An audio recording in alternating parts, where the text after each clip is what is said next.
Hi, good morning, everyone. Thank you so much for joining us for the webinar, Failure and Off-Grid Energy Access, Why Failure Matters to Development. Today we've got a great panel. We're joined by Stuart Crane, Managing Director of Village Infrastructure Angels, Heidi Hafez, Communications and Business Manager, Shell Foundation, and Simon Batchelor, Director of Gamos Limited and Impact and Learning Team Manager. We're really pleased to have you join this morning. This is a webinar co-sponsored by the Smart Villages Initiative as well as the Low Carbon Energy for Development Network. I'm going to be joined as well by two colleagues from LCEDN today who will be our discussants. That'll be Dr. Ed Brown and Dr. John Cloak. And so just to welcome you today, just to give you an idea of the format of the webinar, here at the top I'm going to do a couple of quick polls just to see where you guys are from and what areas you work in, and maybe a little bit from that we'll see a little bit why you're interested in this topic of failure and off-grid energy access. In terms of the format following that, we will hear from Simon first, then we will hear from Heidi, followed by Stuart, and then Ed and John will be our discussants following the panel, and then we'll have a Q&A session. And something that I'd like to request from all of you is that you please send us questions during the course of the webinar, and please let us know who that question is for. So if you can just add their name, and we will direct that question to them. They may respond to you via the chat function, or we may take it up in the Q&A session. So perfect, wonderful. Also, just to let you know that all the PowerPoints and the recording of the webinar will be available online post-webinar, and that will come to you automatically tomorrow via email. So if you would like to share that with colleagues, etc., please feel welcome, or go into the presentations in a little bit more depth and take some time with them. All right, well, I think what I'll do here first is just very quickly do a very quick poll of you all just to know where you live. So if you could please fill that in, and let's see where everybody is logged in or calling in today. And I'll just let that run for a few seconds. Looks like most people have voted, so okay. I'm just going to close out that poll and share that with you all. So great. So you can see we've got quite a few people dialing in from Europe, Asia, and then a smaller proportion from Africa and the Middle East and North America. Great. Okay, and I'm just going to run one more poll with you here, which is, what is your profession and field of work? So I'll just give you a few seconds to fill that in. So whether you're from academia, maybe you're a policymaker or a regulator from government, maybe we have a few entrepreneurs, and as well people working for nonprofits, NGOs, INGOs, and the private sector. Thanks a lot for filling in the poll. Great. Okay, I'm just going to share that with you all now. You should be able to see that on your screen. So great. So we've got 40% of people who are researchers and scientists. Our next biggest group are people from nonprofits and NGOs, and then we've got the private sector, entrepreneurs, and policymakers. Okay, wonderful. Well, great. Well, I think what we'll do here now is to launch directly in with Simon Batchelor, our first panelist this morning.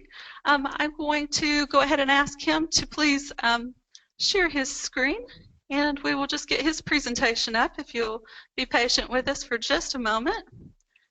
And I'm going to go ahead and unmute Simon there. So welcome, Simon. Thank you very much for joining us this morning. We're looking very much forward to your presentation on learning from failure. So please take it away. Okay, thank you. Hello, everybody. So I was asked to just give a general reflection from working 30 years plus in development on failure and learning. And I have to say that I then started asking myself what actually failure do we mean? So did it go to plan, or it didn't fulfill the intended purpose? Did we actually hurt people, waste money, didn't work out as expected, was too difficult to actually do? As I read around failure, I couldn't find a single typology, but I'm sure some PhD has done it somewhere. And then I questioned myself as to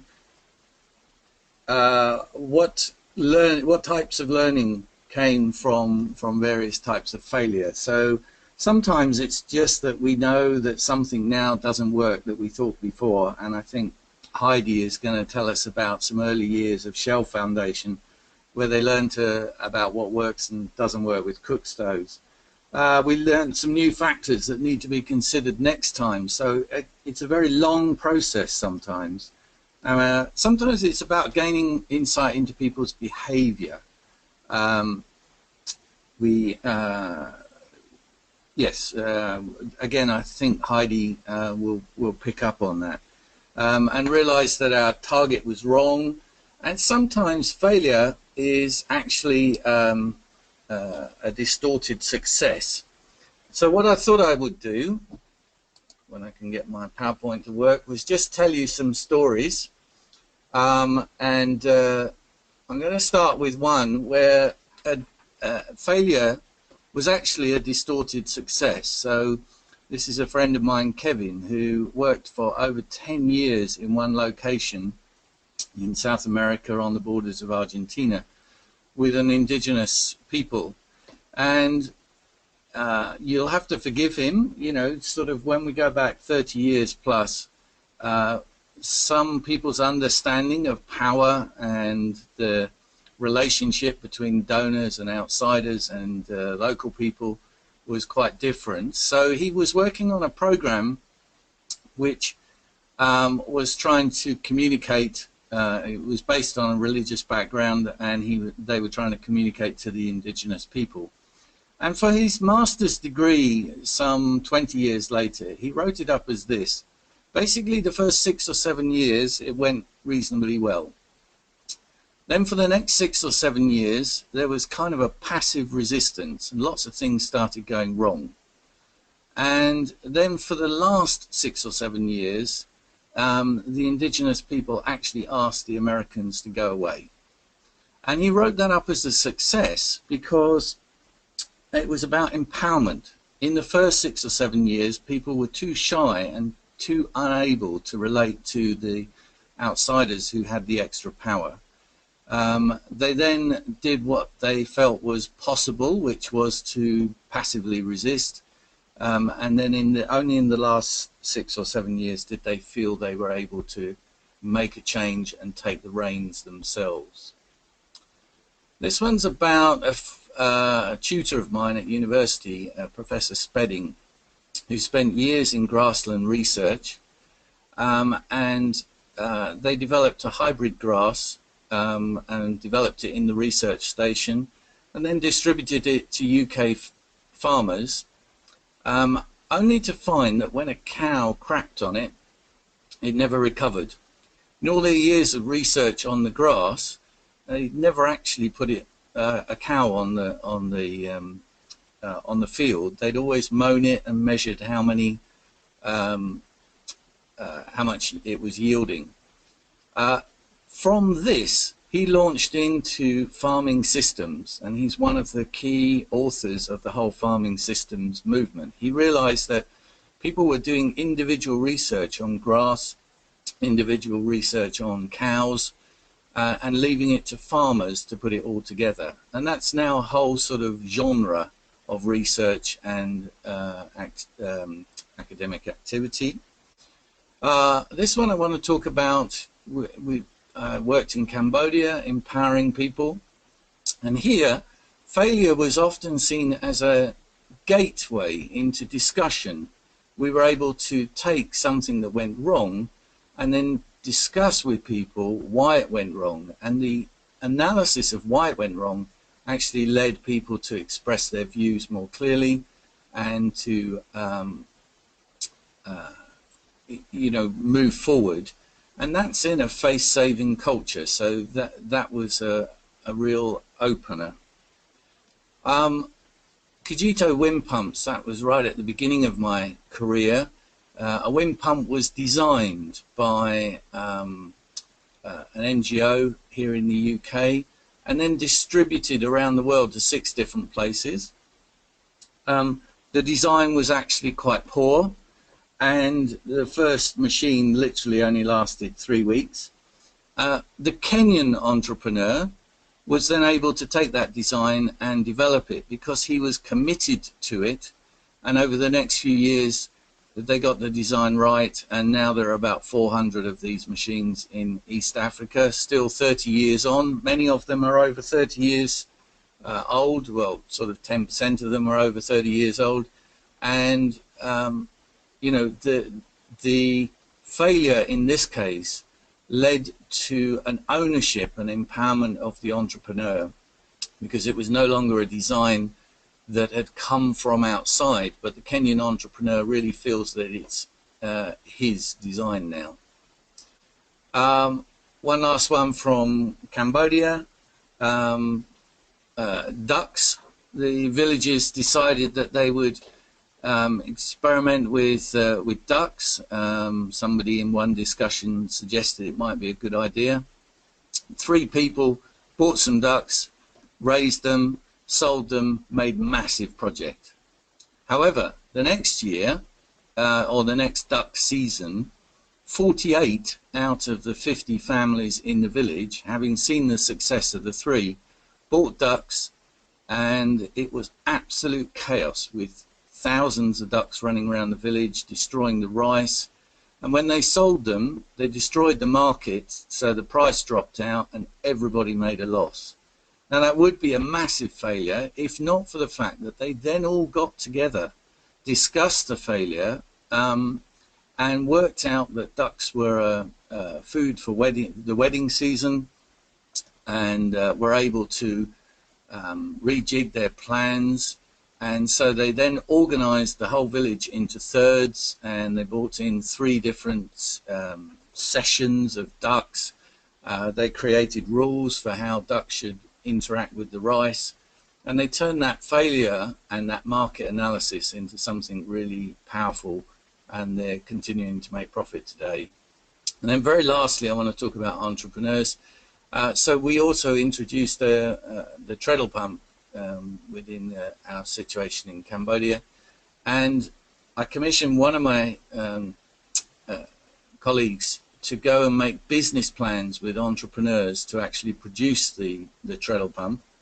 In the meantime, one of my other colleagues got really impatient with the time it was taking to develop proper business plans and to start production. So he went along to a little mechanic, showed him a treadle pump, said, "Can you make this?" And the guy said, "Yeah, come back tomorrow." And tomorrow he'd made a perfect copy of the treadle pump, and that man went on to actually create 2,500 pumps and make himself a fortune. So those are just stories of where something seems a failure at some point in the story, but depending on your viewpoint and depending on how you see things, it moves on. Very quickly, I wanted to just go out on the web and see who was actually looking at failure, and there is a website called admittingfailure.org, and that has lots of stories about failure so that people can begin to learn. And then one of the other pioneers was Engineers Without Borders. I believe they're Canada based, and they actually do an annual failure report nowadays so that they can actually take what they've learned during the year and move on the following year. So my one sort of punchline, I've got 4 minutes left, I believe. My punchline is failure in a safe place. We often hear nowadays from DFID that because we're trying to encourage entrepreneurs, that failure is okay. However, they do have this paper called the Daily Mail hanging over them, and the Daily Mail writes some stories about wasting public money, and it's not always easy to admit failure because actually that affects the ongoing flow of public funds. Entrepreneurs, again, we're told that you know, it's okay to admit failure and to then move on. But actually, you need investment which sets you up, that it's not going to destroy you if you do fail. So angel investors or investors with enough sense to realize that not everything works. But regarding the people and the poor that we work with, they have a very low risk threshold. They can't afford risks. You know, to distribute a hybrid rice that then dies out the first time the weather conditions hit a particular combination is not acceptable, and the poor can't cope with that. So we have to find ways of helping them explore creativity and entrepreneurship, but in a safe place. This was a third world farmer. I encourage you to look it up on the web.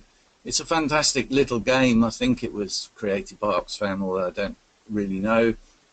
But it reminds me to tell you about, in Cambodia, we did a lot of role-playing games. So when people wanted to do microfinance, we actually spent a day with just handing out paper money and then collecting it once a month, actually once every 5 minutes, by ringing a little bell and bringing it back. I'm nearly out of time, so the last thing I want to talk about is just how to learn from these various failures. And the adults learn best by discussion, so it's important to create a discussion place.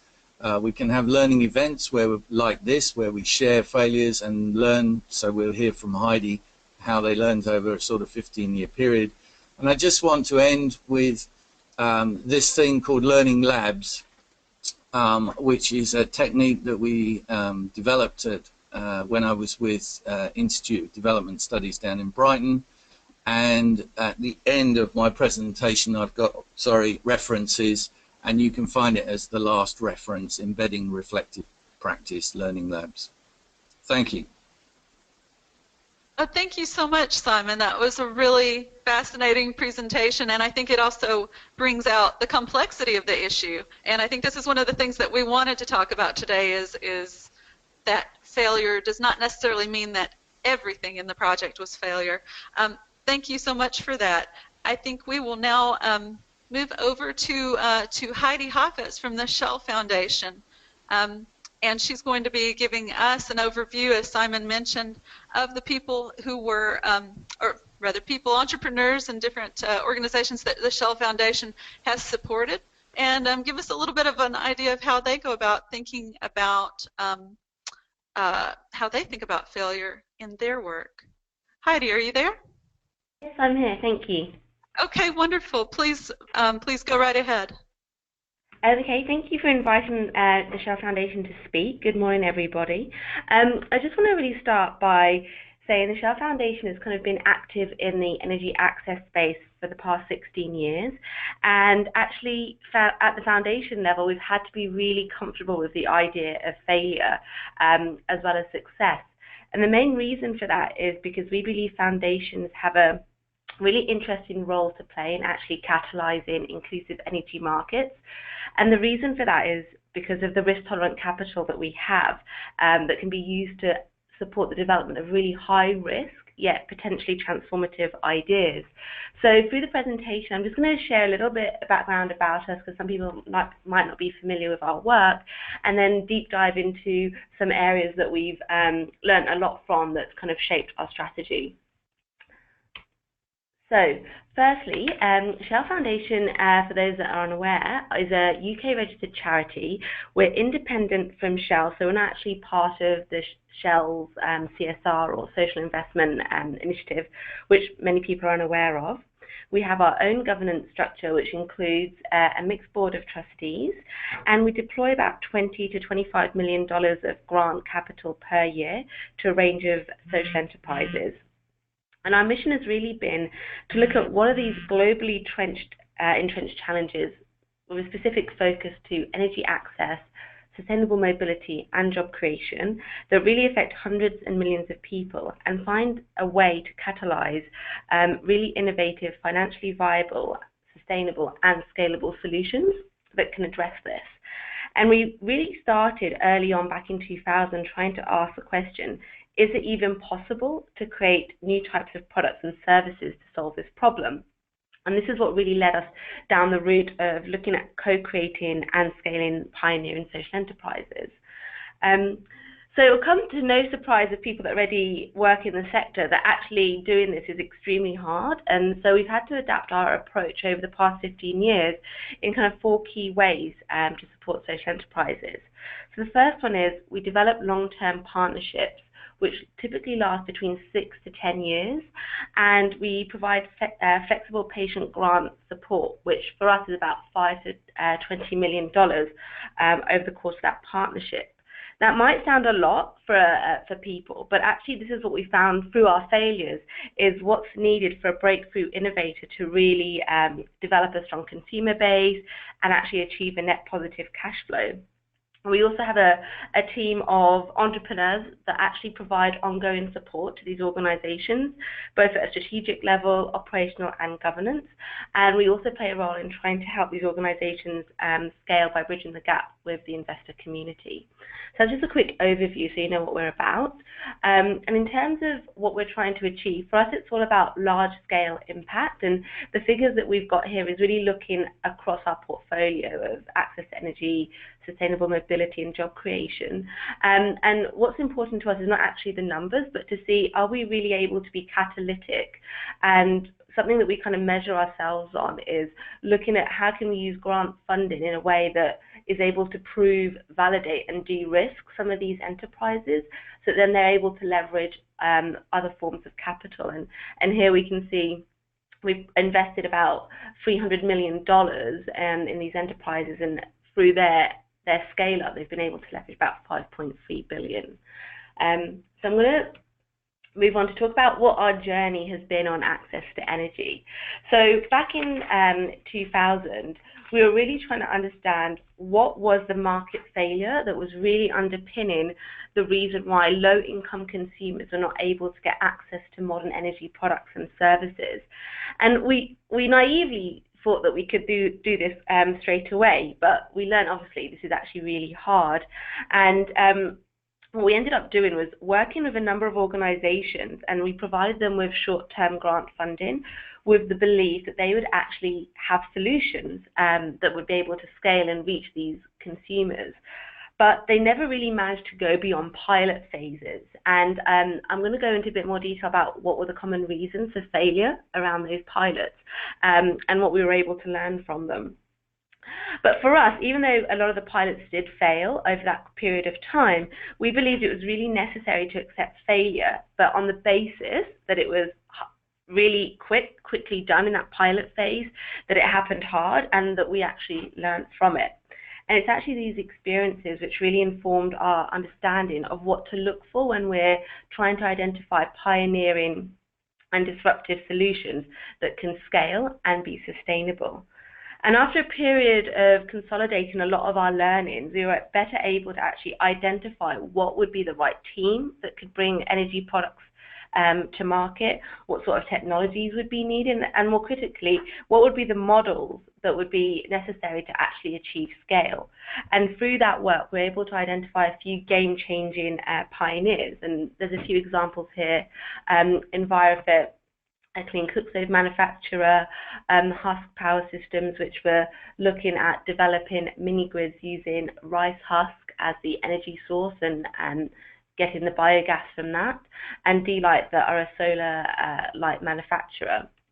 So just to go into a bit more detail about these organizations, we also supported M-COPA. So M-COPA is an organization based out in Kenya, and they have a really interesting solution where they're looking at the issue around consumer affordability of energy products, and understanding that there isn't enough cash for people to pay upfront payments on kind of large solar home systems.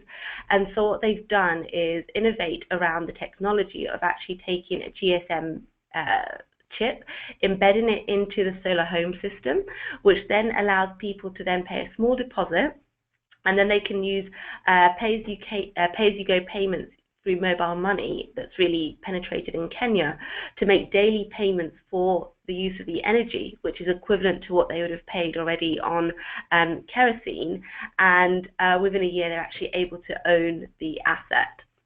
So we've partnered with them back in 2000 based on lots of learnings, which I'll go into shortly. And now they're actually doing really well and have already started to scale. In 4 years, they're actually, the numbers need to be updated, they're about 400,000 units have been sold. And they've actually been able to leverage a lot of capital, both commercial and impact investment money. Another organization that we've helped kind of pioneer in the space is Envirofit, which is a clean cook stove manufacturer that was at the time really revolutionary and in looking at how you could provide clean cook stoves through a business-based solution instead of actually going through giveaway schemes. And they were the first clean cook stove manufacturer that took that approach and were able to design products that consumers actually wanted by including them as part of their product design process. And actually, since supporting Envirofit, we're now actually seeing a number of clean cook stove manufacturers entering the market because they really see it as an opportunity to serve these consumers.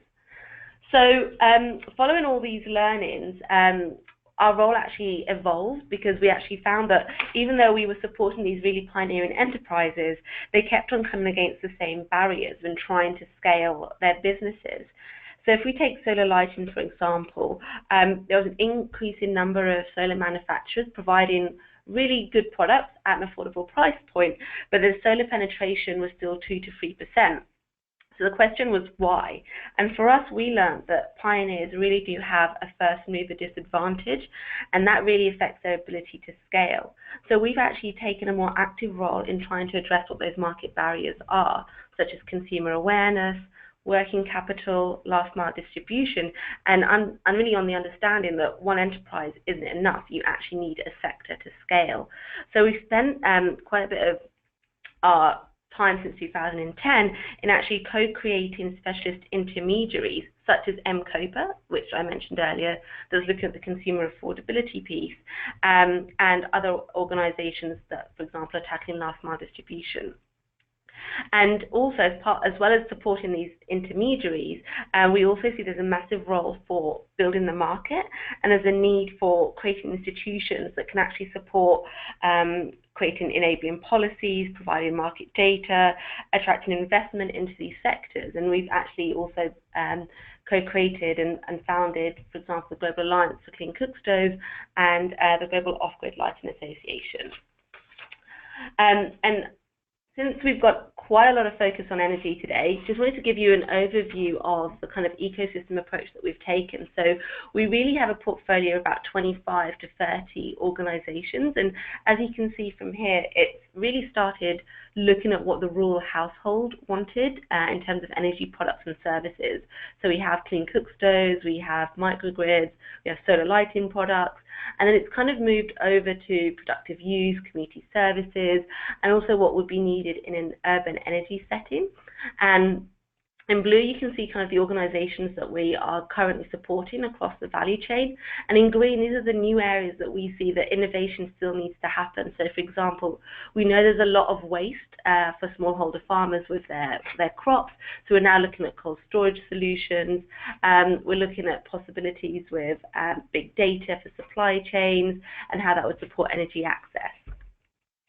Now, what we're all really here for is learning about failure. So over the course of the 7 years, when we were conducting a number of pilots, we kind of found common themes of why they all really failed, and they kind of sum up to 5 areas.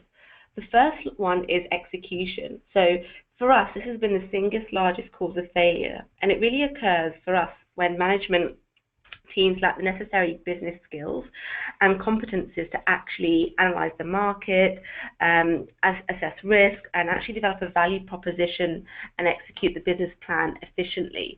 So for us, the biggest risk has actually been people, as opposed to necessarily the business model or the technology, which could all be great, but you've got to have the team behind it that are able to execute.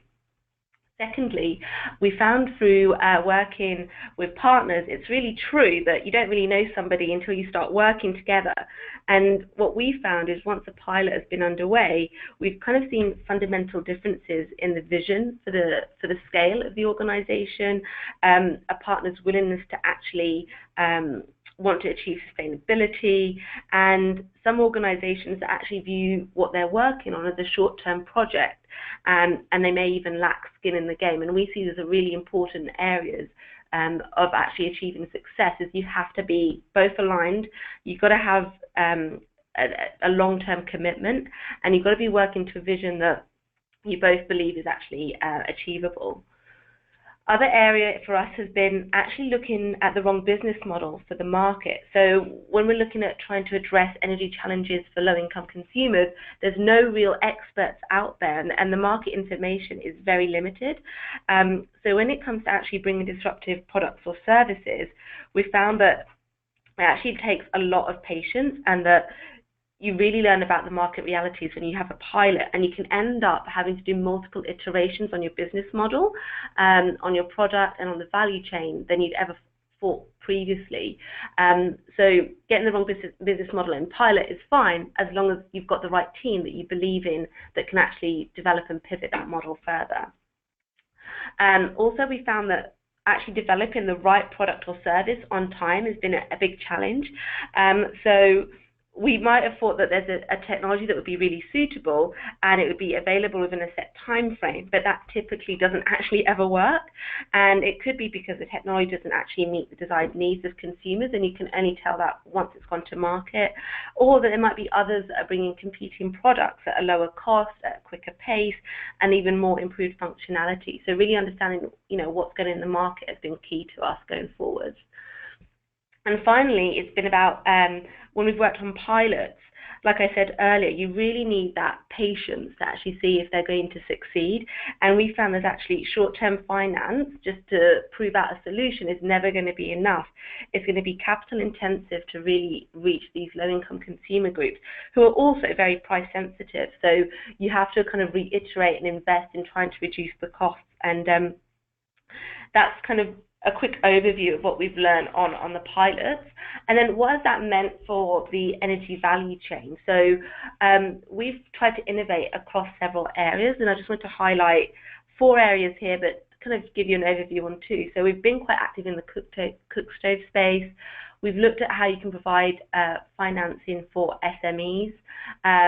We've looked at addressing the last mile distribution issues, and also consumer finance. So with cook stoves, what we actually did between 2002 to 2007 was we conducted 9 pilots across 7 countries and invested in total $20 million in failed pilots. At the time, we didn't think they would fail, but that's what they actually ended up being. And it was really, at the time, we wanted to understand what were the varying cooking technologies, what would be the business models, what were the consumer needs. But none of that actually resulted in the creation of a product that actually met the customer's desire and that would actually be able to scale and would be at a price point. However, for us, failure is a really good experience because we learned from it, and getting that market knowledge actually helped us select Envirofit as a strategic partner to co-develop the business model with, that could actually serve customers in a much better way and would be able to scale their organization. But even then, after all that experience, it took Envirofit about 3 years to develop direct sales channels to actually reach their customers in India. And that was a very long and expensive lesson for them, which they then had to change to develop to become a B2B organization and develop national distribution models, because that still wasn't effective. So even though we thought we kind of had it cracked after 7 years and spending lots of money, there was still a lot to learn with supporting that organization. And then for consumer finance. Sorry, yes? Hi, Heidi. Hi. It's Molly here. We will need to move on to our next speaker. Did you want to wrap up with a last slide or say any closing words? This is the last slide, so I'll just finish the consumer finance piece and then that'll be done. Thank you. Perfect. So with the consumer finance, we learned through working with solar light manufacturers and cookstove manufacturers, that lack of financing for consumers was actually a major barrier for them to take a chance on an energy product that they never saw before or really saw the value in. So we conducted 3 pilots with large MFIs in 2010 to test the possible solutions, but actually all of these failed, and the critical insights from this was that actually we needed consumer finance options that were not part of an MFI solution, and which actually led us to supporting MCOPA, which I already mentioned earlier. I'll leave it there because I know I'm running out of time, but I'll be happy to answer any questions in the follow-up. Thank you. Okay, wonderful. Thank you so much, Heidi. And that's a good reminder to everyone. Please do send through your questions via the chat function. We'd love to answer those questions for you during the Q&A. So now we're going to move over to Stuart Crane, and he's going to be talking with us specifically about his experience as an entrepreneur. So I think that this will add a nice dimension to the previous 2 presentations that give you kind of a broader overview. So Stuart, if you're there, I'm more than happy for you to begin your presentation. G'day, and thank you very much for having me.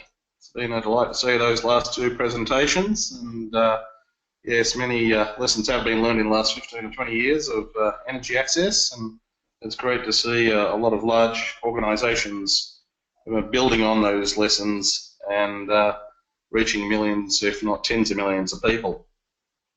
My hat at the moment is Village Infrastructure Angels.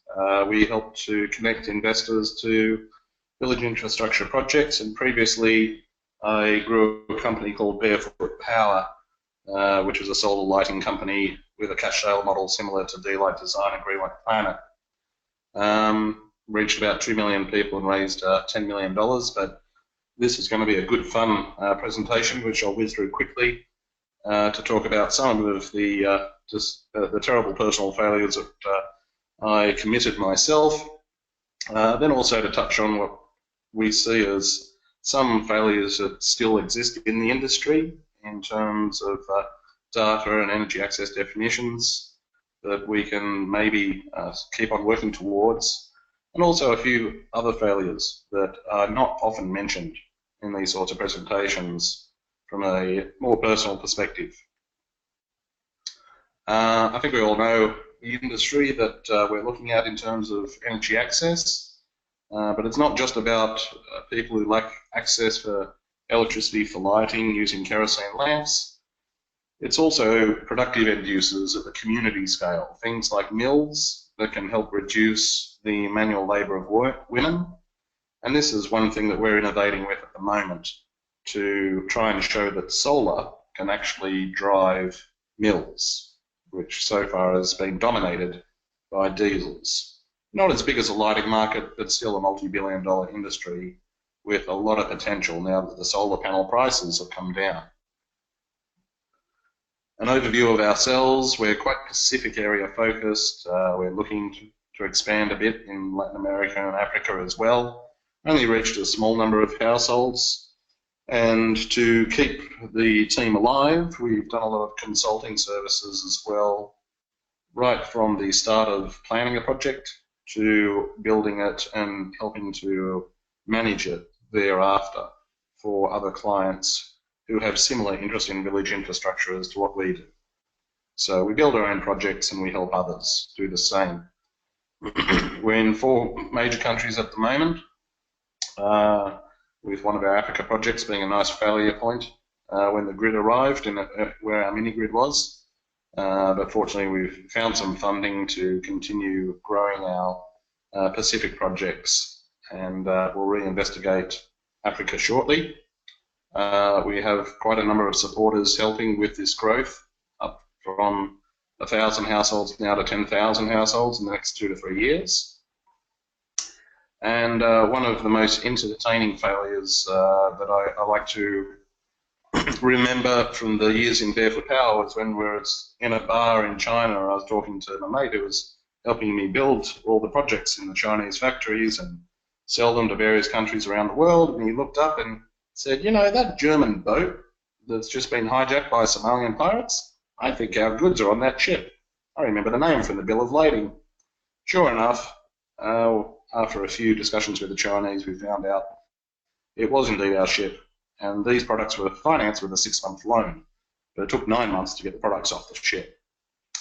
Fortunately, we had other investors who were patient enough to be able to help refinance that loan and to turn a failure of a shipment that should have arrived and been sold for a profit, but actually ended up being a very expensive little shipment once we paid our share of the ransom money, into one of the most interesting case studies of cash flow challenges that an entrepreneur might have. Here's another one. Category 5 cyclone hits Vanuatu last year, where I'm calling you from, moving north to south across the country, pretty much destroying everything in its path, including our pilot projects. So not all failures are going to be within your control. Certainly Somali pirates and cyclones are well and truly outside our control. And they have huge effects on the local population, let alone our projects or the investments made by our investors. So a lot of money needs to be going into these high-risk projects that can be really patient and absorb losses like these along the way and rebound and find ways to come back and help people to do so as well. Here's what was left of our first solar mill in Indonesia or something similar. It wasn't our solar mill that actually caught fire and burnt the house down. It was the cook stove in the house. Caught fire to the thatch roof and 4 houses burnt down. Fortunately, nobody died. One guy did break a leg trying to save our solar panels off his roof from the solar charging station, and a day later his wife gave birth. Again, serious challenges that really need patient investment to help get through some of these ups and downs along the way. One of the reasons we're excited about solar milling is that we think that's a failure of the market that hasn't been developed yet, and there's maybe 250 million women manually processing crops with sticks and stones, wasting a lot of their time, up to an hour per day. And if you add that up, it becomes the entire workforce capability of the UK or France. And these women can do much more productive things than what they are doing now. So that's a failure we want to work on. Here's some quick pictures of what's happening along those lines. Manual processing on the left and the solar mills on the right, turning a half-hour job to 1 hour job into a 5-minute job, saving 10 or 20 hours per month. One of the projects we're doing that is on Sumba Island in Indonesia, and we like to work on small markets that a lot of the modern guys are not looking at. So we're looking at Vanuatu, Sumba Island, small markets that often the large investors don't really want to play around with, because we think we can get to full electrification in these small markets a lot faster and demonstrate energy for all is possible by 2030 by helping these islands do it by 2020. On that island there was a solar program. I won't go into the details too much due to the amount of time available, but it was quite a failed project in terms of households simply not paying for the products that were being used, 80% repossessed, and they had to go back to kerosene lamps. So we were rolling out a project building on this failure by the national power company and trying to do things differently so we didn't have the same mistakes. We had some modest success and we're trying to build on that success, but we also had a good number of failures along the way. One of the industry failures we saw many years ago was maps like this from the largest organisations telling us where 1 or so billion people are without access to electricity. They unfortunately completely missed on the right-hand side the entire Pacific Island region, which we weren't too impressed about, and so we decided to make our own data set, which didn't have any holes in it, and also started to include subnational statistics. Big, lumpy numbers don't help you identify markets well, and so we've created a Sustainable for All Atlas with over 2 million data points to try and help define the markets a bit more clearly. Once you get down to the grassroots level, there were solutions like this 20 years ago that were quite good, but never really evolved with the times.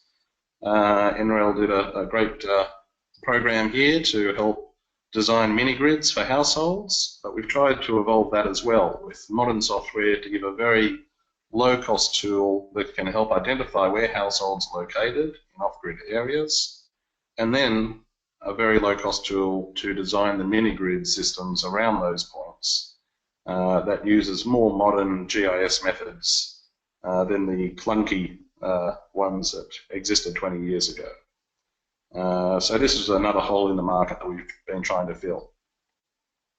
Another hole in the market we feel exists is too much focus on just consumer levels of consumption of energy for LED lighting and phone chargers and things that are used in the house. And there's only recently been a bit more trend towards community scale power of shared mills, shared refrigerators, irrigation pumps. And this really means that we need to revisit what does access to energy actually mean. Is it going to be just lights and TVs and fans for everybody, as a tier 2 definition would suggest? And we don't think you need 500 watts per household in tier 3 to deliver access to energy, but you do need more than tier 2. You need your clinics to have refrigeration. You need women not to be processing their crops with sticks and stones, and the school needs to be properly equipped.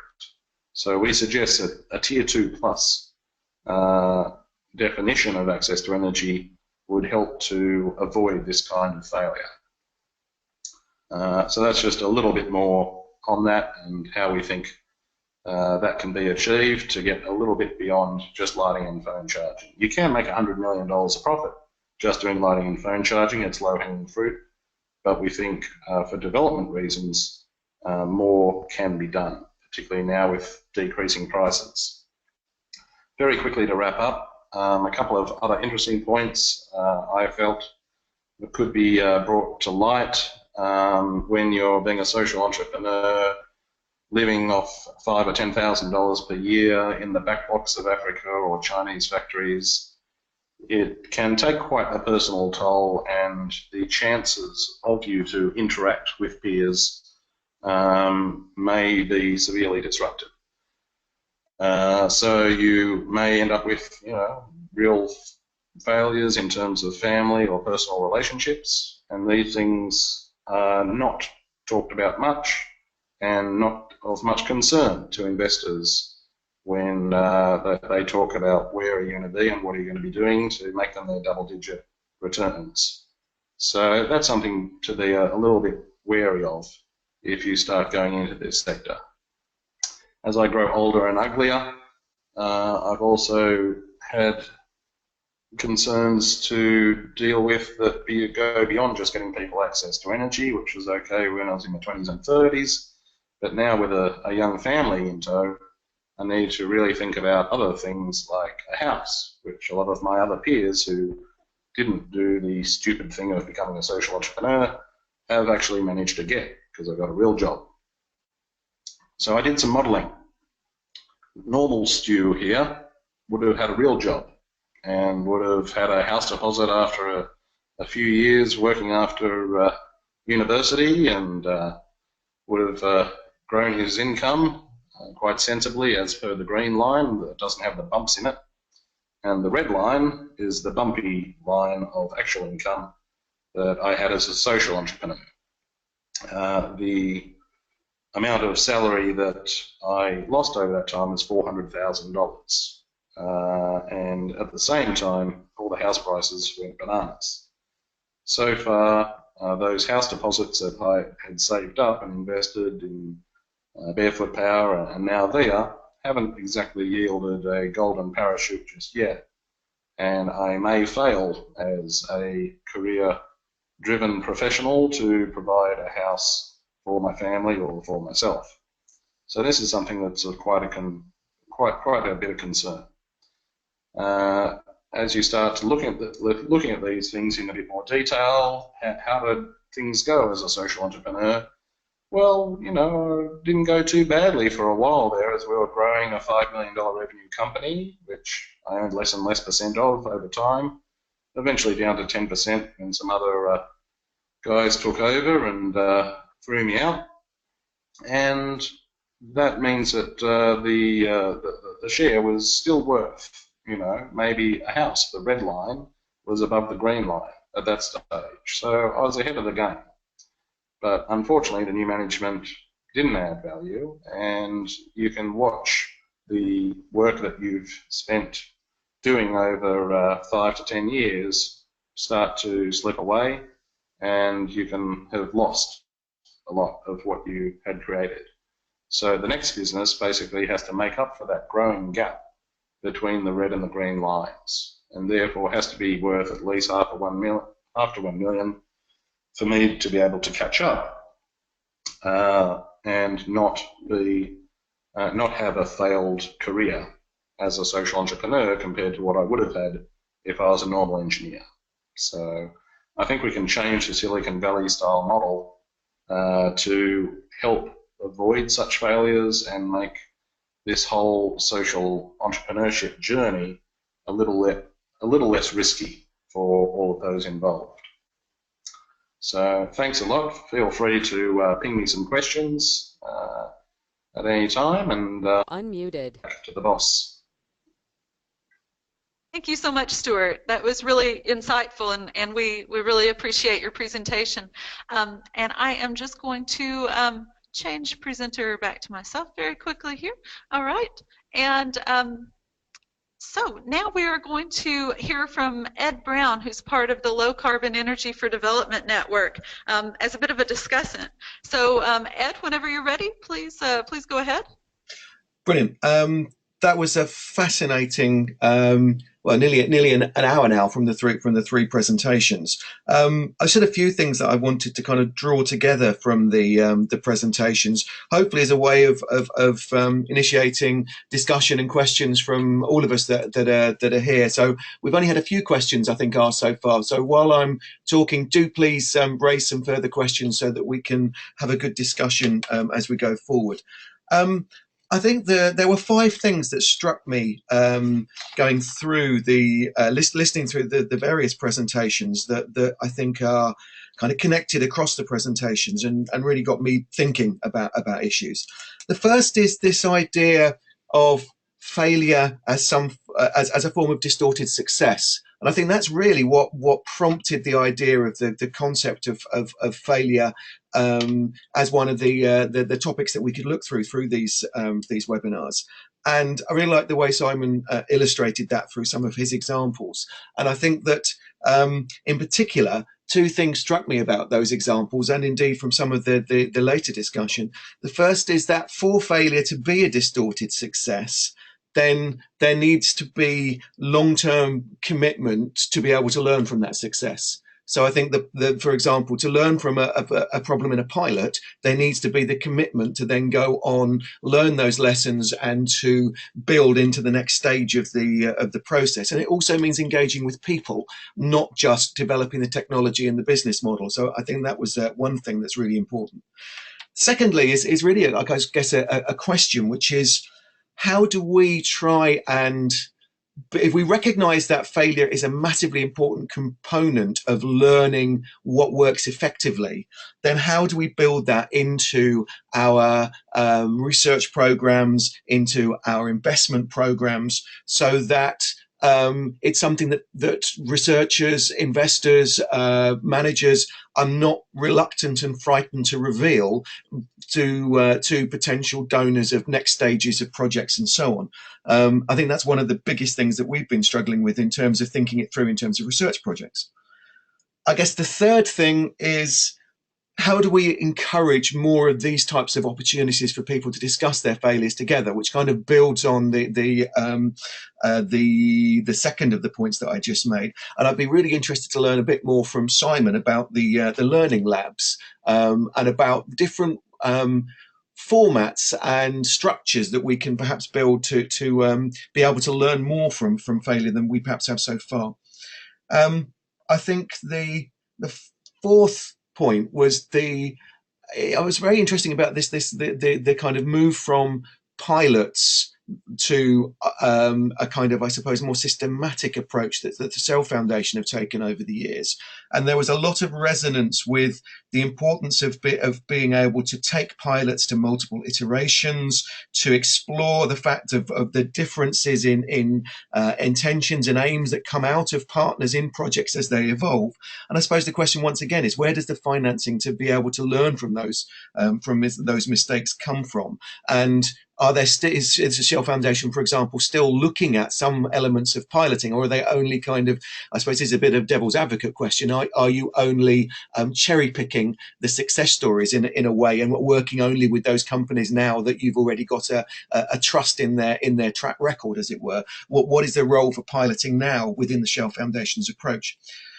And finally, I really liked Stuart's wider take on what failure means. And I think it goes back to what Simon said right at the beginning, which is that failure has a big risk component to it, and that the communities that we work with have much less tolerance to risk and failure than perhaps we do. Those of us involved in research and in developing social enterprises and so on. But also, and I think it reminds us, the personal cost that those that are committed to meeting the SE for All targets and working in this sector also face themselves, and the difficulties that players in this sector face in the context of the funding circumstances that Stuart outlined so clearly. And I think the final thing also is something that we very much share from the work that we've been doing, which is that if energy access simply means 2 or 3 light bulbs and some phone charging, then is that enough in terms of actually addressing the SDGs, the real need for energy and so on? So those were the 5 things that I picked up from it. I'd be really interested to hear some responses both to those points raised there and to the questions that others have asked. Thank you so much, Ed. Yeah, those are some really useful points, some useful questions. I think we'll go over to your colleague John Cloak for a few more comments, and then we will go to Q&A. Muted. You there? Yeah, hi, yes. Obviously, kind of touched on a few of the things that I would probably touch on, and therefore forgive me if I'm repeating anything he says. But one of the things that I was thinking is, particularly when Simon first started talking about what a fairly useless word failure is. A long time ago I worked in the homelessness sector in the UK, or the voluntary sector as it's called, and it rapidly became obvious to me as I was working there what a useless word homelessness is, because it conceals a whole complex mixture of different issues and problems that people who become homeless face, but they are simply seen as the homeless. And in that respect, failure, if you'll forgive the analogy, is a bit like that.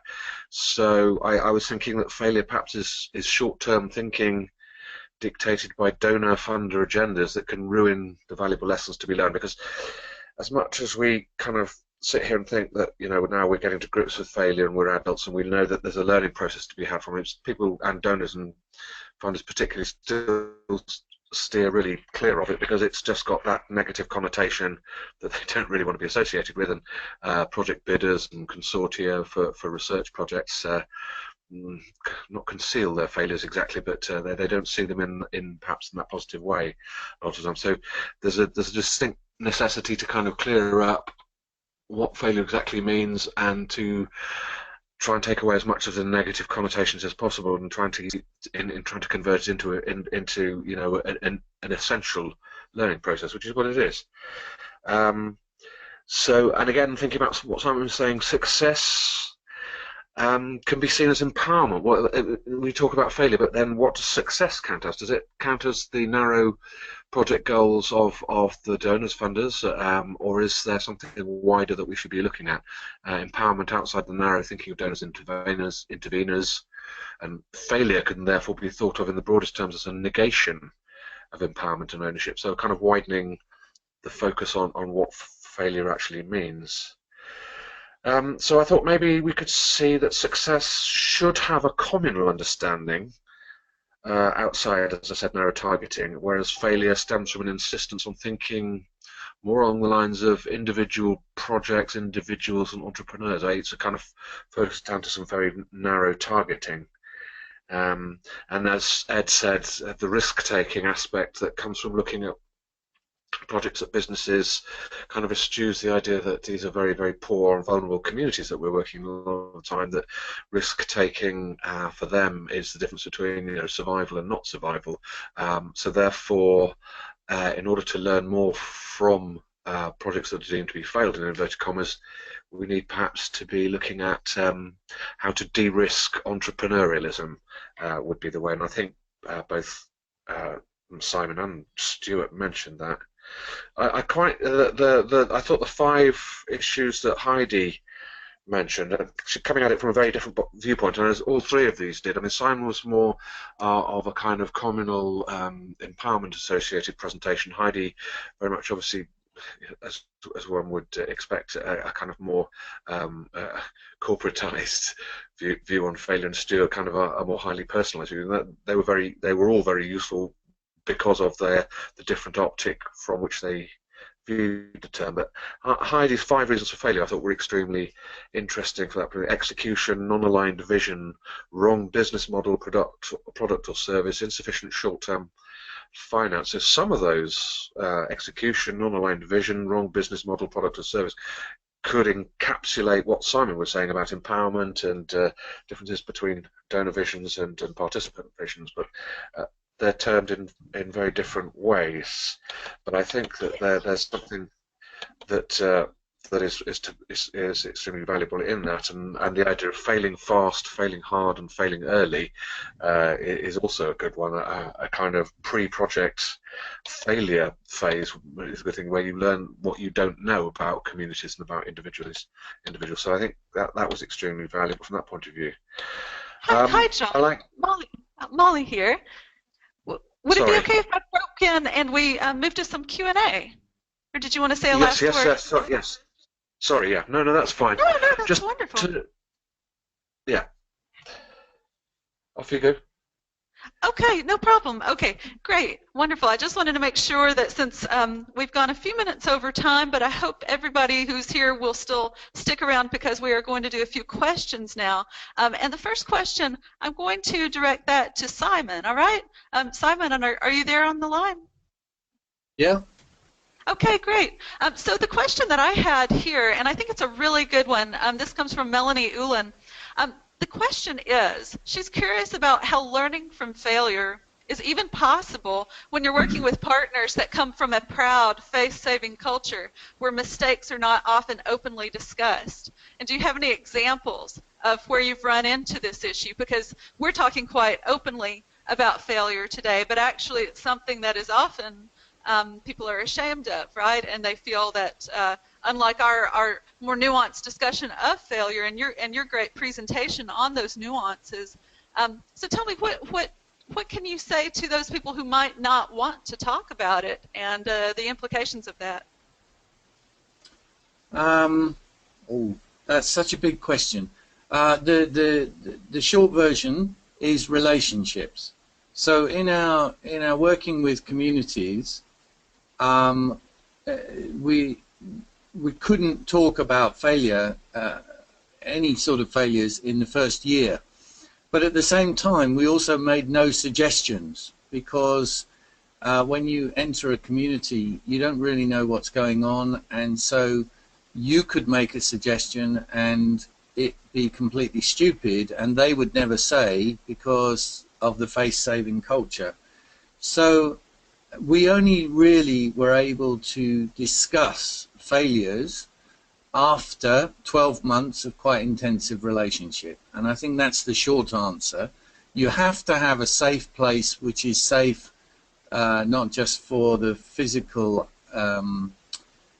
resources, but also you have to have a safe place for the discussion. So all the language of therapy and counseling and whatever, that also is just so relevant. You can't have a public meeting where you say the commune leader was a complete dipstick for suggesting this. Rather, you've got to create that safe place where you can bring everybody to the point where they're confident that discussion of a failure in the right language will move them forward in creativity and innovation without that blaming culture coming out. Okay, great. Thank you so much, Simon. I believe that we still have Heidi Hafez on the line. Heidi, are you still there? Do you have time for a quick question? Yeah, I'm here. Okay, wonderful. Thank you so much, and thank you, Simon. Thank you, Simon, for that very interesting explanation. So, Heidi, we have a couple of questions here. I think perhaps the one that I will ask you is regarding,